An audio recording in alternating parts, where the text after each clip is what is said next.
Hello, everyone. For those dialing in, welcome aboard. We will be kicking off in a couple of minutes. We're just going to wait and give people a moment to sign in. Hello, welcome. We need some jokes or something that we can share during the couple of minutes before people dial in, Jen. Got to work Oh on no, our stand-up game for next time. absolutely. Either that or some elevator music. Yeah. Oh dear.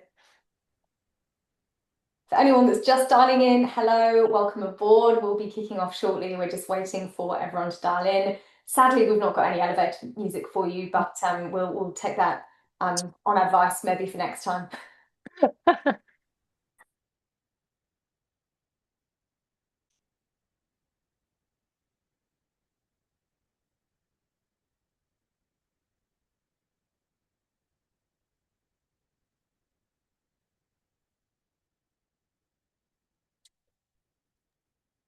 Can still see some people dialing in, so we'll give it another minute and then we will commence. But hope everyone's having a lovely start of their day, depending on what time zone you're in. But I think most of our guests today are Australia or potentially New Zealand.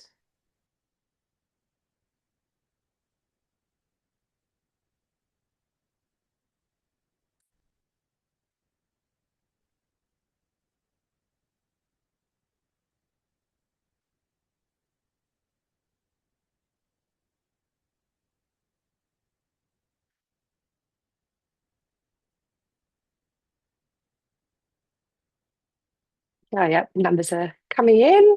Good to see everyone. Welcome. Thanks for joining us today.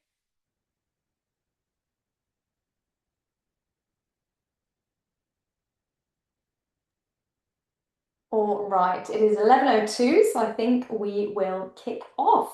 Good morning, everyone, and thank you so much for taking the time to join us today for our newest Hire Like a Hero webinar, Recruitment Goals for 2026. So today we are going to be breaking down how to set realistic, measurable recruitment goals for the year ahead. And for anyone that hasn't seen me on these webinars before, my name is Kate Jolly. I'm the Global Head of Talent here at Employment Hero. And I'm joined today by Jenny Williams, one of our wonderful talent acquisition managers here at EH. So Jen, could you briefly unmute, say hello and introduce yourself? Already unmuted, but yes, hi everyone. Really pleased to be, talking about all things recruitment goals. It's a great way to, kickstart the new year. Excited to get into it. Fantastic. So, some quick context perhaps on Employment Hero before we get into the detail. We are now approximately a 1,700 person business, and we hire up to as many as 75 people a month in a really, really busy period. And we're remote, so we also hire across multiple different markets. We sell Employment Hero in 6 different regions now, but being remote, we hire globally as well. So, there's quite a lot of complexity to how we do hiring ourselves because of those factors. And recruitment is a really critical, valuable component of our operations function. And it's one that really genuinely helps to drive commercial outcomes for the business. So it's a hot topic for me. I really love this one, talking about setting goals and making sure that it's a focus for anyone that does look after recruitment. Now we've blocked a full hour in case on the off chance we do get lots of questions. But I'm hoping that we might be able to deliver this session in a shorter time frame. We've aimed for it to be very kind of clear, succinct, easy to follow. So hopefully we'll be able to deliver on that. Now, before we get into the discussion, a little bit of housekeeping. We have allocated time at the end of the webinar for your questions. So please type your questions in the box down at the bottom of your Zoom screens, and we'll get to as many as we can after the presentation. And for any that we don't get to, we'll answer these after the webinar and release a webinar FAQ. I would also like to note that today's session is being recorded as per usual, and the recording and slides will be made available after the webinar has concluded. So next slide, please. And Jen, over to you to kick us off. Thank you so much, Kate. So let's get started. Really want to start to frame the discussion first on why. Why are we talking about recruitment goal setting in 2026? So, across Australia and New Zealand, the labour market remains incredibly complex going into this year. Latest government labour data is actually showing that there were more than 326,000 job vacancies in Australia alone around kind of late last year. And that was even as hiring activity cooled in some sectors. So, what we, I guess, are hearing from around half of employers is they actually are still struggling to fill roles. And it's actually not because that there are no applicants. It's actually because some are just not suitable, or they might be really hard to find. That's actually not too surprising. We are in an extremely high change, dynamic environment at the moment. AI, particularly agentic AI, is arguably the most disruptive technology of our lifetime. It's going to change how we hire, who we hire, the overall talent makeup, sorry, and the DNA of our businesses. So, we might be actually hiring for completely different skill sets that we've done in the past and also in very different timeframes. So, in our view, the smart recruitment goal setting for 2026 should not just be about hiring faster or getting a bum in the seat. It's actually about building your business with intent. It actually means that modernizing how you define, measure, improve your recruitment goals. It's so that you can reflect that with the real labor market dynamics and the way that, yeah, employment is actually evolving very, very quickly. So, with that set in mind, I'll hand it back over to Kate. Yeah, the context piece is so important, and AI will obviously continue to talk about throughout the webinar because I think it is a really, really big factor. But I would like to talk about goal setting framework, and this is one that I'm really, really passionate about personally, having kind of set goals and strategies and things for our team. So how should you actually think about setting recruitment goals if you're a head of talent or perhaps someone that is accountable for the recruitment function? I would personally always start with looking at the business's macro goals for the year, so in this case 2026, as your starting point. So start there. For example, what are your top three company-wide goals for 2026? Is it about revenue? Is it about increased efficiency and productivity? Or is it perhaps about something very specific? So, for example, perhaps you're entering into an entirely new product category and you need to make that a success in 2026 as well. Whatever those kind of big company goals are, your recruitment strategy has to support them. You can't be kind of setting goals in isolation and ignoring the bigger picture of actually the direction that the business is headed in. So, the key focus of your business will determine to a massive extent the key focus of your recruitment efforts and also how you set those really commercial targets that actually make sense and deliver on what the business wants and needs. So I'll briefly go through a couple of examples. If your organization is focused on something like rapid revenue growth, and you know for a fact that you will drastically need to grow something like your sales team in order to get there, a metric that's focused on speed to hire, so something like time to fill, is probably going to be a really vital metric for your team. Similarly, if you're focused on productivity and trying to do more with less, you'll likely focus more on something like the quality of your hires and also things like their throughput and efficiency level. Like, are you hiring new team members that are able to deliver a higher level of productivity or efficiency in your current business context than people that maybe you hired a couple of years ago?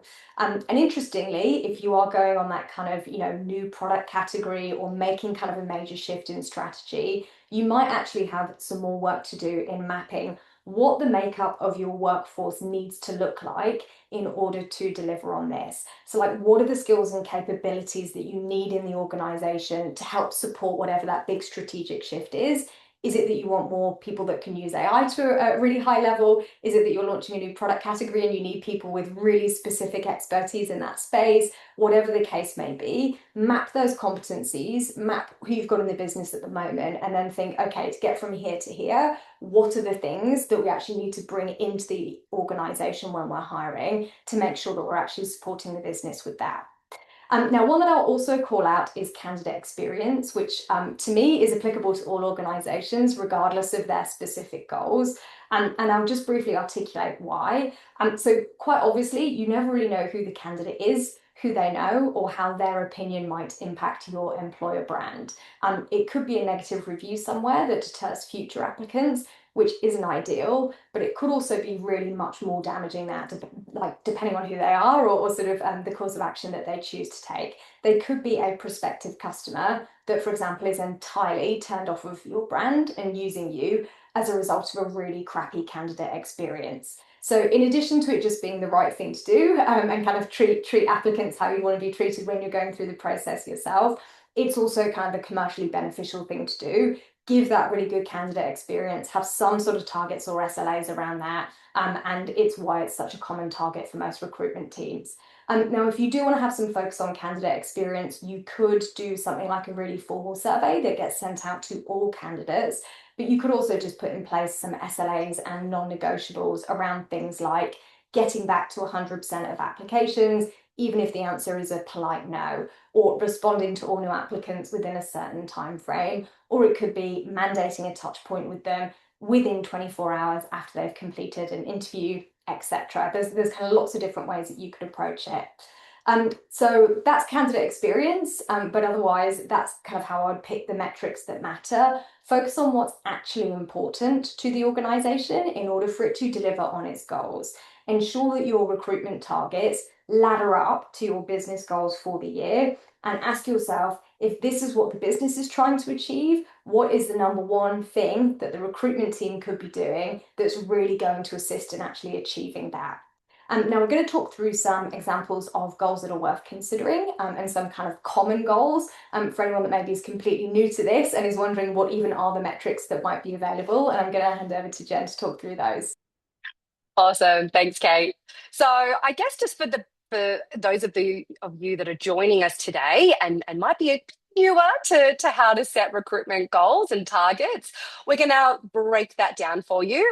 We're going to explore some of the commonly used goals or targets, but then more appropriately how they're used so that you can get certain outcomes for your business. So let's take a look at the first one, which is speed. So speed, often grouped as time to hire. So time to hire actually means how long it takes to hire a candidate once they enter your recruitment process.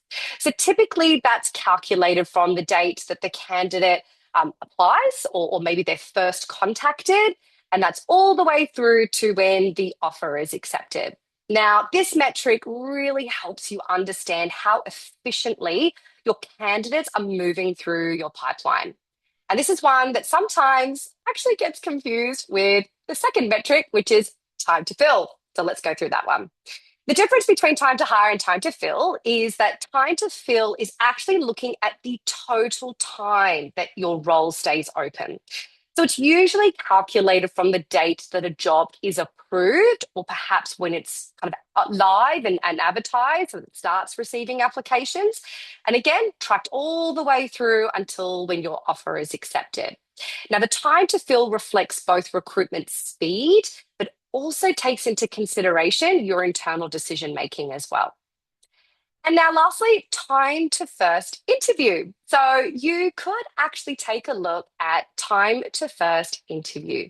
This measures how quickly candidates are engaged after applying. So, it's actually calculated from, the application date all the way through to the first interview date. And it's used by some businesses as an indicator of, I guess, your candidate experience, but also that early stage process efficiency.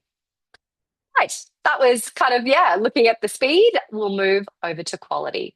So, quality is typically referred to as quality of hire. And quality of hire is measured on how successful a hire or an employee is once they're in the role.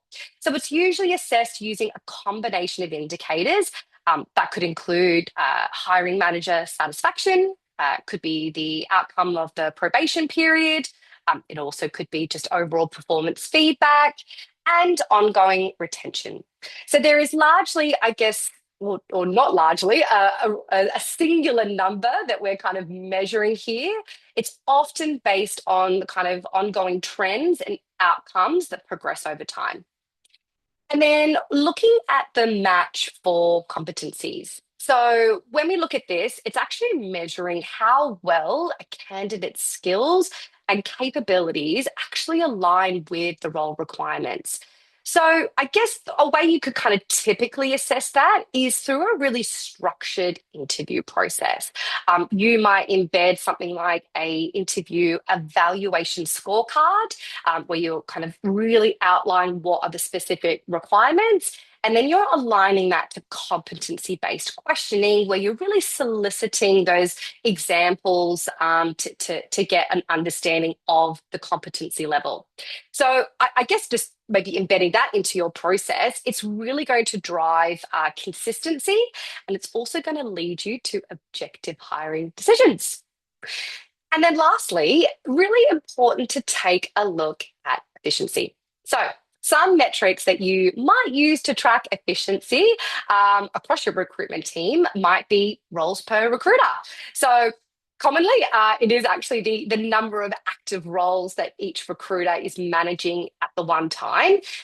What that really should demonstrate is understanding your team's capacity and therefore the productivity with the number of roles. So I guess like higher numbers can perhaps indicate efficiency, but that's only when your quality of hire and your candidate experience outcomes have remained strong. Now, cost of hire. I think a lot of kind of companies look at this one. So, really measuring the cost of hiring a new employee. It usually, I guess, includes a number of factors. You might need to look at what is the cost of advertising the role across different job boards or platforms. Maybe you do need to engage with an agency, so there's likely to be some agency fees involved, technology costs, recruitment platforms and systems, and then obviously calculating the internal time that your team takes. So I guess the cost of hire really helps organizations understand the financial efficiency of their recruitment process. So we've done a kind of a zoom out here. I'd like to zoom in. We're going to actually maybe take a look at what would be some KPIs that you might consider. Now, these are typically your kind of sub goals. They might be a target that you're looking to aim for and achieve from the activity. So if we were to typically focus on kind of your recruitment funnel and then also conversion as well. So things like applications per role. Obviously, this is going to measure how many candidates are actually applying to each job. It can help to assess the role attractiveness, for example, and also the effectiveness of different job advertising, particularly if you are using a combination of different job boards. Another one that we love to definitely take a look at is candidate source. So, when you're looking at your candidate source, you want to track where your successful candidates are being hired from. So, looking at referrals. If you've got an internal referral program that's really encouraging your employees to refer friends, colleagues, people from their networks. It might also be, agencies want to obviously test the efficiency and, what are they kind of sending through. Job boards, like we said, you might be across an array of different job boards, but actually, which ones are giving you the top talent and the quality candidates? But also, don't forget direct sourcing. So, direct sourcing might be your proactive kind of headhunting, outreaching, but you could also be using a tool like SmartMatch, which is in the Employment Hero ATS system. Source of hire really helps identify which channels are best kind of delivering, suitable candidates. And it's not just about the highest volumes. You really need this as like a valuable metric to be thinking about where to prioritize your search. So, for example, if you're using a particular tool or job board and it's giving you 4 amazing candidates, and you know what? We could hire all of them. They're great. that's actually going to be a much better outcome than perhaps using a tool or a job board that's, got high numbers, 300 applications, but actually none of them are right. So really need to take that into consideration. I think some other things that are worth considering are your diversity of candidate pool. This really looks at the representation across your candidate pipeline. Really helps teams to understand whether they're attracting a broad and inclusive range of applicants. Also, things like shortlist, to interview ratio. This really measures how many shortlisted candidates progress to interview. So, like for example, how many have moved from applied stage to your first TA interview?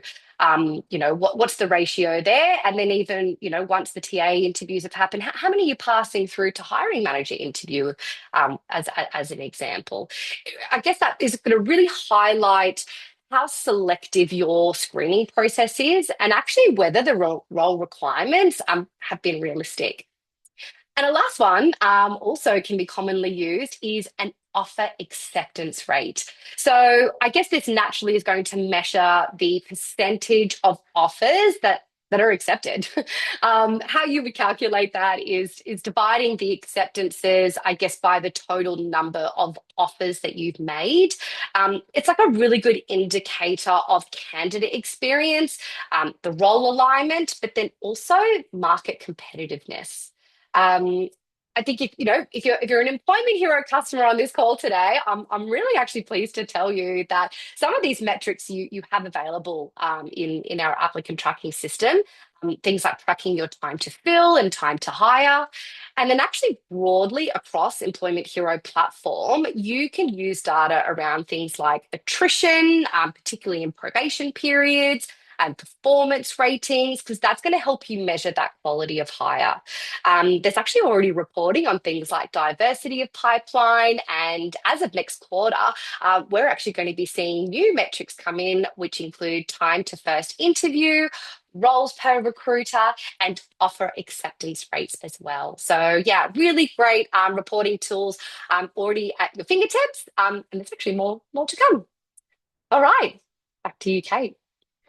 Fab. Yeah, well, thanks so much for talking through that. I think it's useful for anyone that is not familiar with metrics for recruitment and maybe hasn't worked on them before. So if we move through to the next slide, I'm keen to cover off the topic of trade-offs.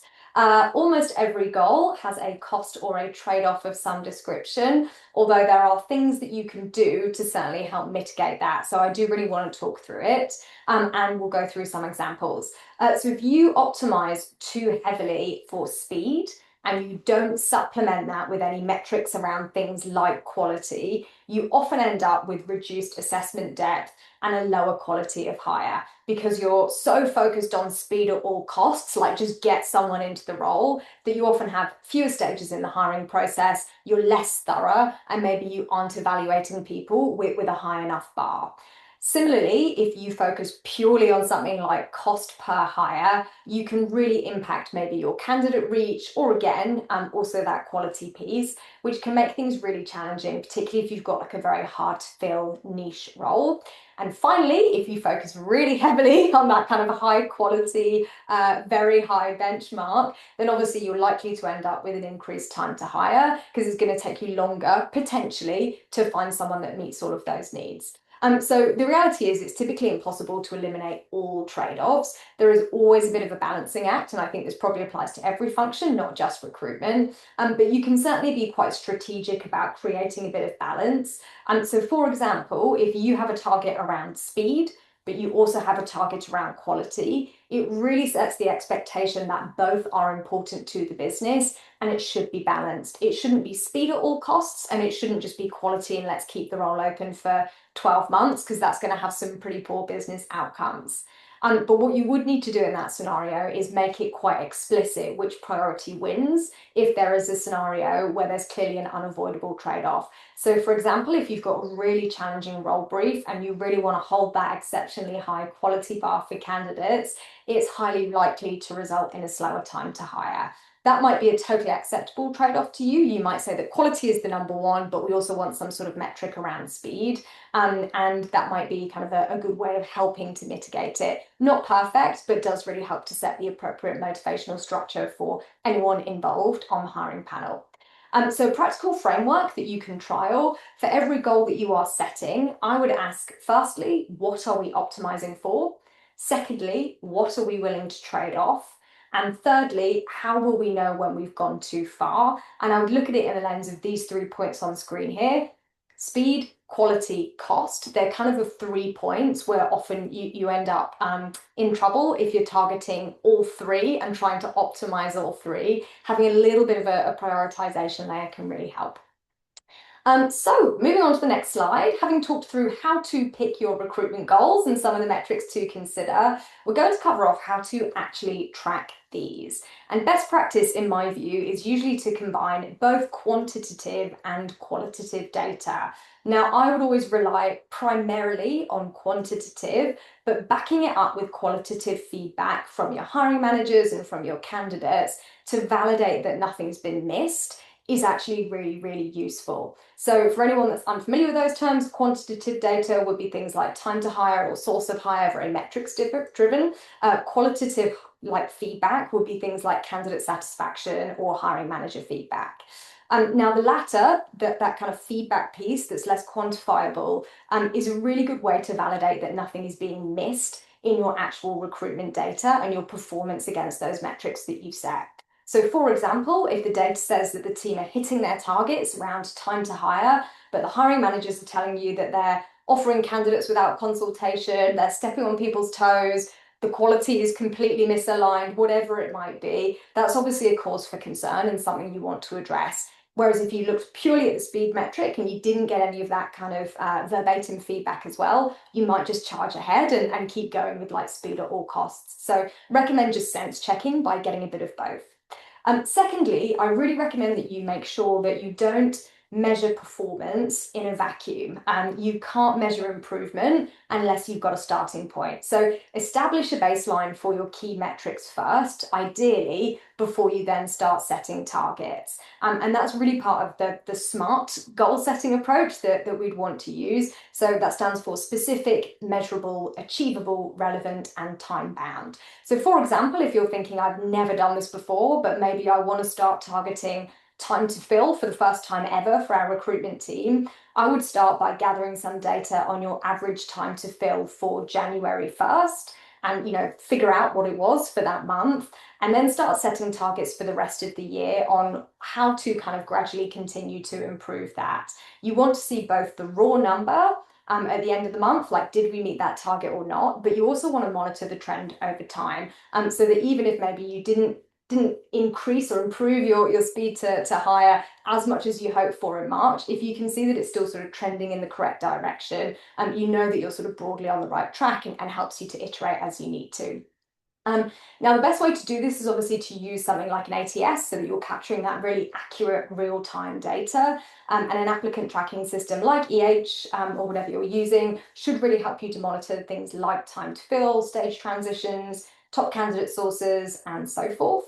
And because your applicant tracking system holds what I would describe as maybe the single source of truth for all of your recruitment activity, it means that you've got real-time visibility of what's happening. As soon as something changes in your recruitment data, it's really obvious because it's happening in the applicant tracking system.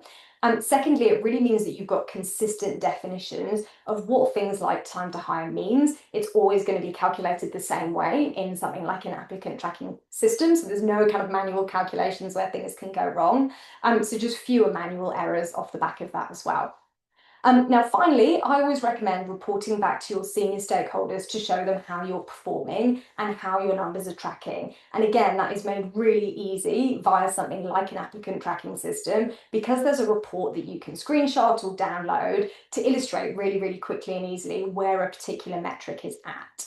So by reporting back on progress, you're not just going to demonstrate the value of the function and the impact it's having, which is important, but it also, in my view, really helps to present an opportunity to realign with your stakeholders or your hiring managers and unblock things as necessary. So let's say, for example, you're massively behind the target that you set yourself around time to fill, and everyone's going, it's taking way longer than we were hoping it would.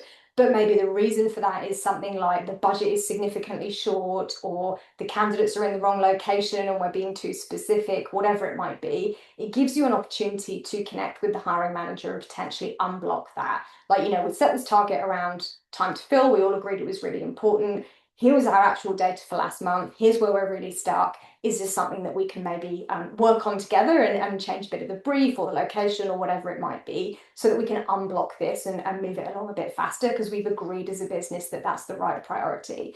So having that target and the data will make the conversation much easier. And with that, I'm going to hand over to Jen for a couple of common pitfalls that I recommend everyone perhaps keeps an eye on. Absolutely. Really, really lots and lots of takeaways there, Kate. So thanks so much for taking that deep dive. Equal to that, yeah, we definitely want to be, I guess, aware of some of the common pitfalls that, you might find in your first time setting these goals.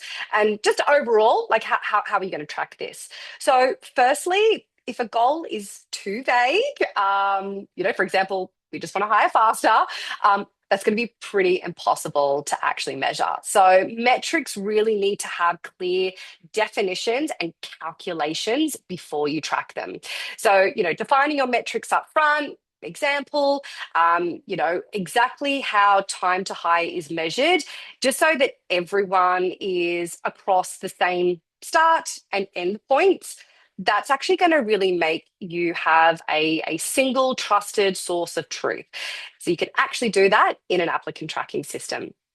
Now, secondly, you quickly can become unstuck by tracking too many metrics. So sometimes, when teams are measuring everything, but they're not measuring anything deeply enough, this is actually likely to lead to a lack of focus on those metrics, particularly the ones that are going to matter the most. And it probably will just result in reporting fatigue, because you're going to spend more time actually just using reporting rather than actually influencing the outcomes. So we'd recommend limiting, your core tracked metrics. Use the ones that are going to definitely drive the right behavior and outcomes, not just having kind of simple vanity metrics. It can also be quite challenging if you're working with multiple tools that just don't talk to each other. If you pull some metrics that are coming from like spreadsheets, emails, multiple tools, you're really lacking the single source of truth here. And that absolutely can result in things like inconsistency, confusion, and actually just really poor decision making. So, wherever possible, we really recommend using an applicant tracking system. It really becomes your central repository so that your reporting is consistent, and actually it's automated. So, yeah, less manual admin for you. And better yet, if you are using a HR information system or an employment operating system like Employment Hero, you can actually measure other metrics. You can look at your turnover in probation periods, which are actually going to help you assess quality of hire. So, my final tip on this is to actually revisit your recruitment goals regularly. Static goals, especially, become risky in quite a volatile in volatile labour markets, particularly when there is like a rapid shift to the expectations. So, metrics should be reviewed so that your business is remaining agile and adaptive. Fantastic. Well, I think a lot of our attendees today will be from smaller organizations. We typically work with SMEs, which we're very passionate about. And there are some huge advantages to being a smaller business. So if we go through to the next slide, I'm going to talk through a couple of key takeaways. But the first thing I'll point out is that you're much more agile when you have a smaller team. And so if there are like pivots or changes to prioritization that need to happen because maybe your business strategy for the year is shifted, it's way easier to actually act on that at pace. It's not like you're trying to, turn the Titanic. So you can actually be a lot more responsive, which means you're much more in sync, like with your CEO and executive team. It also means that there's less kind of layers and spans, and so strategy doesn't get diluted. If you come back to kind of that first point around making sure your recruitment goals ladder up to your business goals, what can happen sometimes if you're a really big business and there's lots of spans and layers is that actually the strategy from the top isn't clear enough by the time you need to start setting your functional goals. So there are some really big advantages to being an SME when you're looking at these sorts of projects. But to sum up, I think our kind of top takeaways would be if you're a smaller business and maybe it's the first time you're doing this, or you just want to improve, I suppose, your way of working. Firstly, start with absolute clarity on the business priorities. So before you set any recruitment targets, step back, look at that bigger picture and think, what is the most important problem at the moment that the business needs to solve? Is it growth? Is it productivity? Is it cost control? Whatever. Is it capability building? There's so many. And then make sure your recruitment goals are designed to put those priorities front of mind. Secondly, design your recruitment goals to support the business, not just sit alongside it. Like, recruitment is not a standalone function. It's very much the opposite. Its role is to enable the business to deliver on the goals that it needs to. So when your recruitment targets are really clearly aligned to the business needs, it becomes really harmonious, much easier to kind of justify decisions, set expectations, and have the right conversations with your leadership group. My third tip would be to avoid over-focusing on a single type of target, which I think Jen mentioned. So if you focus too heavily on one type of metric like speed, you really can create problems elsewhere, such as lower quality or poor candidate experience. So try using a mix of goal types to balance out your priorities, but just be explicit about which goals take priority when a trade-off might be required. And finally, use data to guide your decisions, absolutely 100%, but make sure that you're sense checking it. So that quantitative data from your applicant tracking system or your employment operating system, whatever it is essential and it shows you what's happening, but it should always be validated with that qualitative feedback from hiring managers and candidates so that important signals aren't missed or maybe kind of masked by some of the data that you're seeing. Now, the other thing I potentially note, especially if you're a small business, is not to take your benchmarks from inappropriate external sources. So, for example, don't compare something like your time to hire or whatever else with data that you've got from like an enormous, 10,000 person bank. Like, set your metrics and what you're targeting in the right right context. So we spoke earlier about kind of getting benchmark first. I'd always recommend that. Like, start by getting your current internal benchmark. Where is the metric sitting at currently? And then look at how you can advance it. And if you are going to look at kind of external data points, just make sure that they're relevant. Like, if you're benchmarking yourself against an enterprise business, there might be some really obvious reasons why you're getting very different results. And we would always take that into account. So a good example is obviously the salary benchmarking tool that we launched with EH. Same logic. We know that often like salary surveys take data from businesses of all sizes. That really skews the average and the median. And it specifically means that if you're an SME and you look at an average salary survey, often it's not reflective of what SMEs are paying, and so it can really send you along the wrong course of action. So just the same thing applies. Make sure that if you're looking at external data or benchmarks, it's relevant to fellow SMEs. Now we are going to talk about our 2026 predictions. So over to the next slide. To come back to my earlier point, I think your goal should be very tailored to the unique needs of your business. So don't copy what others are doing just for the sake of it, but I do think it's quite fun to maybe look at what the 2026 trends will be in Jen and I's view.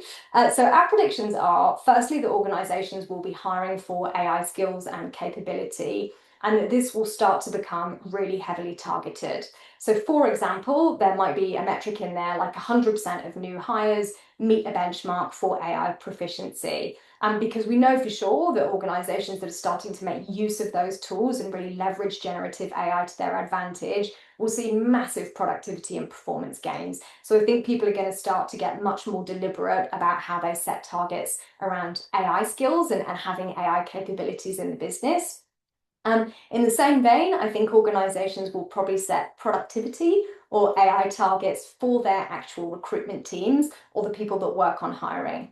So for example, they might want to increase that metric that we talked about earlier, which is number of roles that one recruiter is expected to work on, with the knowledge that AI should be increasing productivity in the team and ensuring that they can actually work on a higher number of vacancies. So from a personal standpoint, we're like at EH, we're interested in both of those, but we're probably particularly excited about introducing some clearer metrics for productivity in the TA function. We have a plan release in Employment Hero as ATS for next quarter, which is focused on recruiter performance. And that's really going to allow us to track things like how many requisitions our recruiters can manage at one time and how that improves throughout the year in detail as we kind of become more efficient as a function.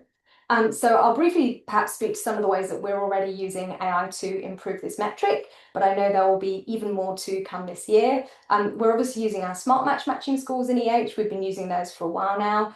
So when we do post roles via a job board, if we choose to go that route, then we're finding that it makes it much easier to prioritize basically the applications that are coming through and what we need to review first, because it can be really high volume. We do also use Smart Match to generate initial shortlists. So if you're someone that's interested in working for Employment Hero, I do recommend that you sign up and create maybe a Smart Match profile. And most significantly, probably over like the last couple of months, is that we've been using our new interview agent, the AI interview agent, which allows the talent specialist to hear from a much bigger pool of applicants without actually running more synchronous interviews per week. And that was previously quite a big barrier for us transparently around things like capacity. And so instead of doing like between 35 and 50 initial recruiter interviews in something like a week, you can have an agent assist by running those AI-powered structured interviews. And it could run like 100 of those in a day if we actually wanted it to. So it evaluates candidates really quickly. It's very fair. It's very consistent. The questions are very tailored to the competencies and the nature of the role. And it doesn't take hours and hours of manual effort from the team. So for us, this is really starting to become a massive unlock for a couple of different reasons. So especially for us, we recruit globally across all time zones. And if you're running synchronous interviews where you've got recruiter on a call or in a meeting room with a candidate, it really means that your recruiters can only work in their current location, like roles in their current location, or they can only work on roles in a really nearby time zone, which can be super limiting if you are kind of hiring across multiple different time zones. But with an AI interview agent, that's obviously no longer a concern. It also really helps to mitigate that challenge of recruiters only being able to work on a relatively small number of roles as a result of like pure interview capacity, because there are basically just only so many hours in a day and only so many interviews that they can get through if they're doing it all one-to-one and synchronously. So the interview agent is really starting to shift things for us and break down barriers previously that felt quite challenging. But we're also starting to reflect on how it helps us to hire for the right capabilities, which we spoke about earlier, and which I think is going to be, again, an increasing trend for this year in the recruitment space. If someone is not willing to do an AI interview, are they a good fit for our culture? Are they a good fit for the fact that we want to hire capable AI users who are enthusiastic about using these new tools? Perhaps not. And so actually there's also another benefit to us rolling that out and making sure that candidates are going through that process. I could go on. I know that we're using a lot of Gemini, but we've talked about that on a couple of webinars before. So perhaps I'll pause there because I'm cognizant that we might have quite a few questions to get through as well. So what I would recommend now is we're going to start jumping into questions very shortly. But before doing so, I do want to pause really briefly on a point that we've touched on throughout today's session. So one theme that's come up through today is that achieving recruitment goals isn't just about setting the right targets, it's also about being able to track those with a lot of ease. And we've shared frameworks for setting realistic, measurable goals and aligning recruitment with business priorities. But how those goals kind of come to life is going to look a little bit different for every organisation, depending on things like their growth plans, hiring volume, and how recruitment is currently supported operationally. Now, if you don't currently use Employment Hero, it would be remiss of me not to say that one helpful next step is an employment evaluation. That is a really focused conversation with one of our employment specialists to understand your recruitment setup, the goals you're working towards in 2026, hopefully using this, what I hope has been helpful framework, and whether or not Employment Hero's hiring and people tools could really support you to achieve those goals more consistently. And if you're already an Employment Hero customer, as I'm sure some of you are, this is also a chance to explore whether your current setup is fully supporting your hiring strategy or whether there are additional workflows or tools that maybe could help you to hire a little bit more efficiently or hire smarter this year. Now, they aren't training sessions or advisory consultations. They're a very short kind of discovery conversation designed to help you assess whether Employment Hero is the right fit for how you want your recruitment to operate in 2026. So a poll will appear on your screen shortly. If you would like our team to follow up, simply select the option that applies to you. The poll will stay open for the next minute and then disappear. There is absolutely no obligation to respond. We'll give it a minute, but in the meantime, if you do have a question that you haven't posed yet, please remember to add it to the Q&A box down below. So poll should be up now and we'll just give it a moment and then we'll start going through Q&A. Great summary there, Kate. While everyone's kind of filling that out, I have been keeping my eye on the Q&A box. Actually, some of the questions that are coming through are actually seeking maybe some demonstrations. So, what would be a really great idea for those who are kind of asking those questions is actually say you're open to speaking to someone from Employment Hero. We can actually kind of take you through that and give you a real live demo. So yeah, definitely respond positively to the poll if you can. Yeah. We often get that question, so this is very much designed to help with that. If you would like to talk to someone and actually run through kind of step by step how it all works, this is a really good opportunity, and we'll have someone give you a call.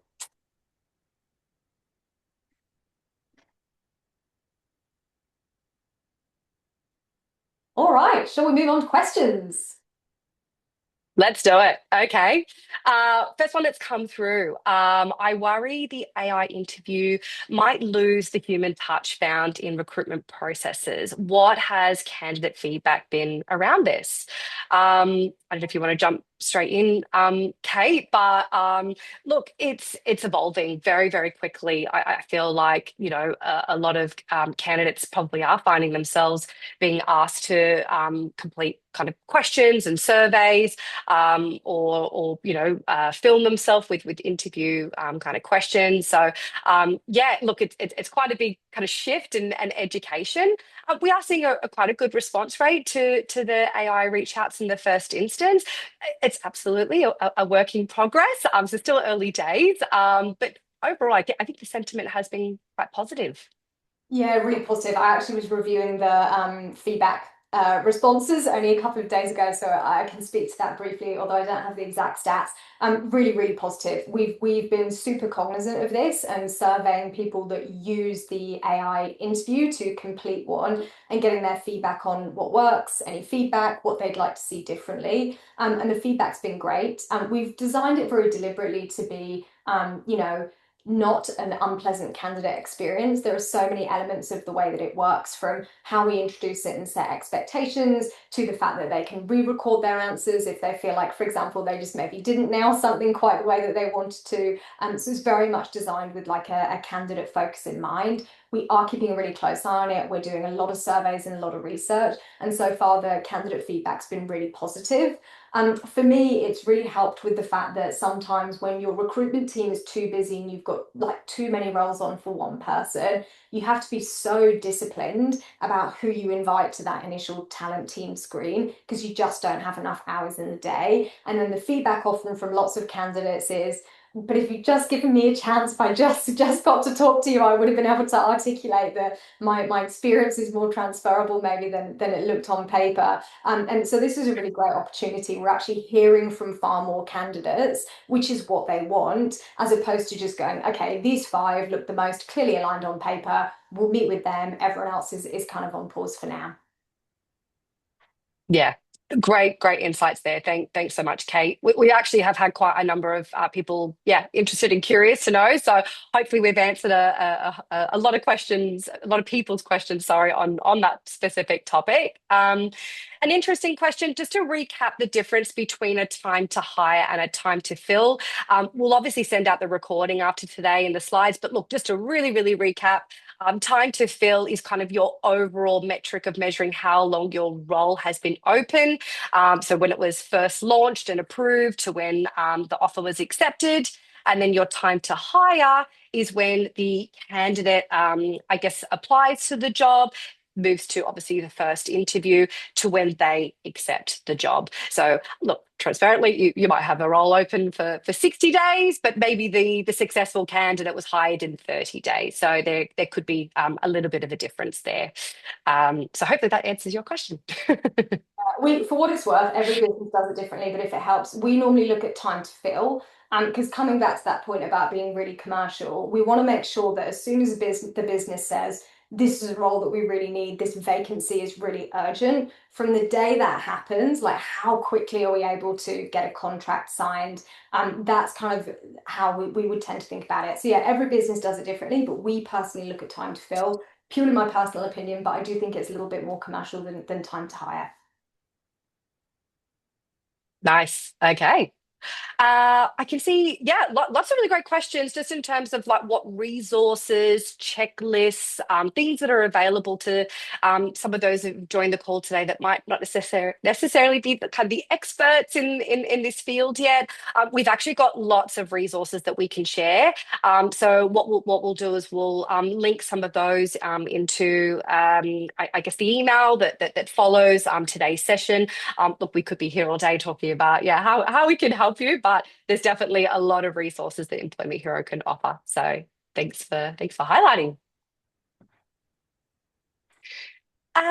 Maybe another question. I am concerned around the AI video interview. It can be confronting for the neurodivergent applicant. I feel like they could be excluded.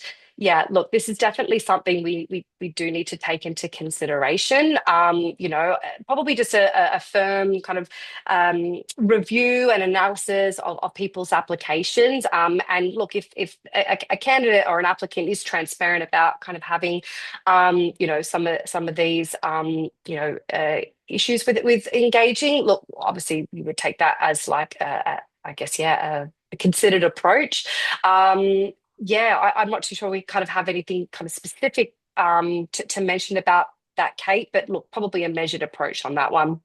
Yeah, so one of the things that we've done is make sure that the expectation setting is very explicit. Nothing is a surprise. Nothing's like I'm just dialing into this link and I've got no idea what's going to happen. We've been really kind of explicit about what happens when you join. You can do it in your own time frame. All of that. Like I said, you can re-record responses and things, which really helps. Just the absolute clarity and making sure that things are really certain before they dial in. But also, connect with them when you send all of your candidates, when you kind of send out the AI link, and there's that direct touch point. So if they do have perhaps a concern, they're able to contact you and let you know.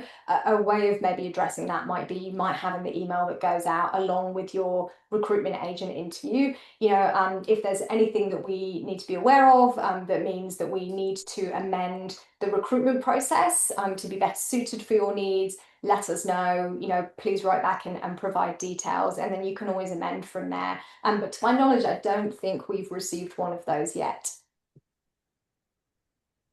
Good to know. Thanks, Kate. Um, maybe one final one before we quickly Yeah. wrap up today. I find it hard to get alignment from hiring managers after we've set goals. Any tips here? Yes, yeah. I think a lot of it's about how you communicate the goals at the beginning of the year. So coming back to that framework, if you've got the big business goals and then how the recruitment goals ladder up, as soon as you've kind of set in place the metrics and the strategy for your talent function for that year, I would always make sure that you go back and communicate that to stakeholders right off the bat so that it's kind of constantly front of mind for them and they know what it is that you're working towards. But also, I think it comes back to that point of having data and metrics and using that to inform the conversation with hiring managers. So often when we're recruiting, for example, we would send really regular updates to the hiring managers, minimum twice a week, like here's what's going on, here's who's in pipeline. here's what we're doing, here's all the different recruitment activity happening. And then at the end of the week, it might be a really good touch point each week to go, just as a reminder, these are the metrics we're tracking, this is where we're currently sitting, and any blockers and things. So like keep bringing them back to the data, but also make sure that you communicate the strategy and the data with them at the start of the year when you set those metrics and when you set that strategy. It might be sometimes that maybe they're just not aware that that's been agreed on as a priority, or maybe they're not understanding how it ladders up to the bigger business goal. And typically, if you're able to articulate that, they understand why those are the metrics you're going after, and why that's kind of the right thing for the business. Fantastic. Well, look, I think that probably concludes our session today. Thank you so much, everyone, for joining us. Really, really great Q&A session as well. So really appreciate everyone's contribution there. Just so you know, before logging off today, there will be a survey that automatically launches after we end the webinar. So please do take some time to fill that in for us. We would really, really be appreciative of that. We will also be sending out the additional resources along with the webinar recording after today's session. So yeah, thank you everyone once again for joining us, and we'll hopefully see you next time. Yeah, thanks so much everyone for dialing in. Keep an eye out for that post-session survey and the follow-up email, and we'll make sure that we collate resources that go through in the follow-up that are as relevant as possible based on people's questions and where there was more discussion today. But thanks, Jen. Thanks, Kate. Bye, everyone.